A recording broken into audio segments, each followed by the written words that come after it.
お前らかかってこい。何行くぞ。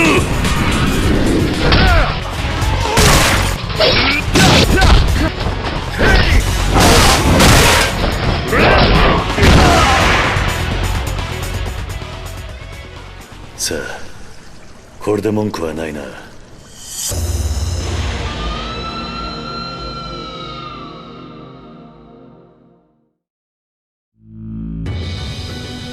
I can't talk about the story in Yakuza 4 without first talking about the characters. In this game, there's definitely not as much focus on Kazuma, because there are not 1 but 4 playable characters, and Kazuma doesn't become playable until the last part. Shun Akiyama is a suave but pretty lazy moneylender with a seemingly unlimited supply of money, who witnesses a murder that sets the story off proper. Taiga Saejima is a prisoner of 25 years on death row for killing 18 Yakuza. After being moved to a prison on Okinawa where the guards are particularly cruel, he escapes with Hamasaki from Yakuza 3 and goes to Kamurocho to find out the truth about what happened 25 years ago. Masayoshi Tanimura is a cop trying to find out who killed his father and support his Asian immigrant friends. And of course Kazuma Kiryu, still running his orphanage, gets pulled into the whole mess too. We also get to learn more about Majima in this. He was Seijima's blood brother but failed to show up to the hit that would later land Seijima in prison. We also learn how he lost his eye.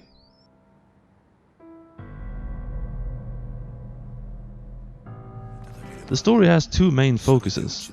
First, the war brewing between the Tojo clan and the rival Ueno Seiwa clan over the death of the thug in the beginning, and the shootout 25 years ago and how it affected things. The story weaves nicely around all 4 characters, and it feels like a better mystery than Yakuza 3 attempted to convey. I think I can conclude that Saejima is the main character in this game. Akiyama is more on the reactionary side. A lot of revelations happen during Tanimura's part, but a lot of it has to do with Saejima actually, and Kiryu just sort of appears near the end to wrap things up and kick ass, which he does very well of course. So, unlike Yakuza 2 which added Osaka, and Yakuza 3 which added a city on Okinawa, probably supposed to be Naha, Yakuza 4 only has Kamurocho, but it's vastly expanded with an underground parking lot, sewers, rooftops, and Little Asia, a series of cramped alleys and interiors that only Tanimura can access. I'm glad they expanded Kamurocho in this way, it was my favorite location anyway. The gameplay in Yakuza 4, like the story, is divided between the 4 characters. Akiyama has the hostess maker, Saejima has the dojo, Tanimura can take missions from the police scanner, and Kiryu defeats a bunch of gangs. The sub-stories are divided as well, and there's only 63 of them, which is way down from Yakuza 3. But on the other hand, now the side quests are split into sub-stories and challenges, like the previously mentioned character-specific ones. This is great because this means I don't have to clear everything to face Amon. I haven't mentioned him before, but he's the ultimate boss of the series, since the first one. He's not connected to the story mind you, but he always appears when you 100% the game, challenging you to a fight. Due to laziness and my lack of skill in shogi etc, I was never able to face him until Yakuza 4, and since there are 4 characters in this game, they made Amon have 3 brothers here, with Kiryu fighting the original Amon of course.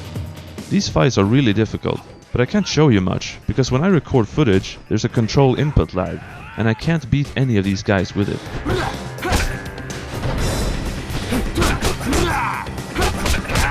In the way of wacky sub-stories this time, my favorite is a mission for Akiyama where he lends 30 million yen to a man whose daughter was kidnapped, but then he finds out that he tricked him just so he could fulfill his and his wife's dream of bathing in money.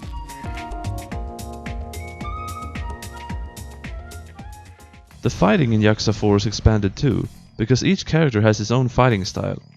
Akiyama primarily uses fast kicks, he almost never punches. Saejima is a bit slower but powerful and uses charge attacks. Tanimura has a parry ability, arm locks, and when leveled up enough, he can basically do heat attacks at the end of combos without even having heat.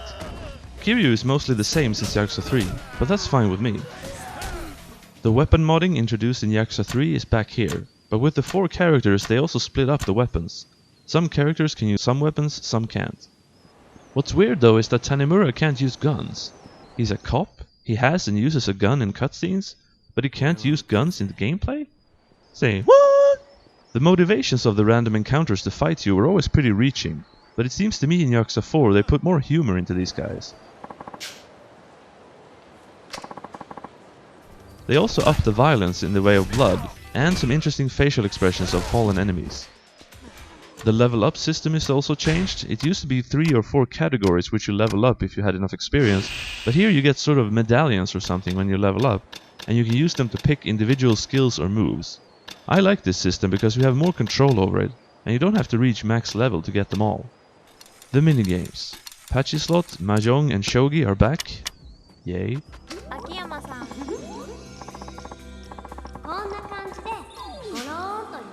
At Club Sega there's now Boxelios 2, but I think the only new minigame is table tennis. I'm not good at it, but it's still fun to play, to see these tough guys try so hard and fail at such a simple game. Yakuza 4, like its predecessors, is a great game. The new characters add a lot to the gameplay as well as the story, and overall the game just feels very polished. If you want some friendly advice, buy this game.